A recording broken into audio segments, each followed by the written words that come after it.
Aktibo nga nakigduyog sa Urban Poor Solidarity Week sa Samal Island, Davao del Norte ang mga Urban Poor Association sa isla. Samal LGU muhatag og papremyo sa urban poor communities nga pinakalimpyo sa isla. Ani ang report ni John D. Esteban.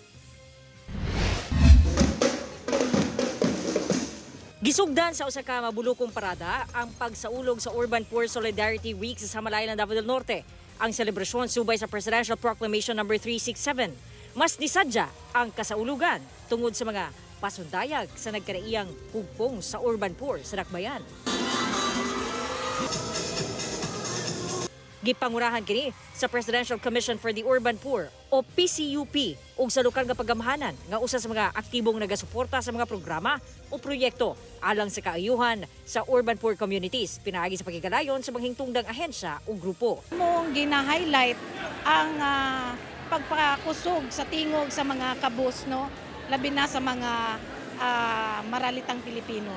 Si Mayor Toto Reyes may anunsyo nga muhatag og 100,000 pesos nga premyo alang sa Urban Poor Association nga dunay pinakalimpyo nga komunidad ug dunay pinakahanay ug kompleto nga mga papeles.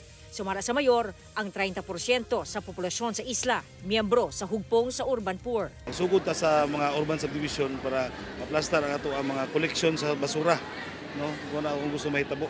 50% ang cleanliness gid ang unahon. Subay na dira ang mga papeles, sa mga kuan tanan para mahimot matawag na sila ang pinaka best nga urban poor subdivision. Ang presidente sa League of Vigacos Homeowners Association dunay hangyo sa LGU nang hinaot sila nga matabangan. Ang among damgo nga matag association na doon na mga kaagasan sa tubig kanal. Kana mo guni problema gid kay during rainy days nga kuan ba labi na heavy rains. Drainage system ang among gikinahanglan jud na makagyo kay kung kami lang ang maghimo og drainage asa na mo pod paagason ang among paingon way outlet pa. Kauban si Bebot Kahe sa kamera, John D. Esteban. 1 Mindanao.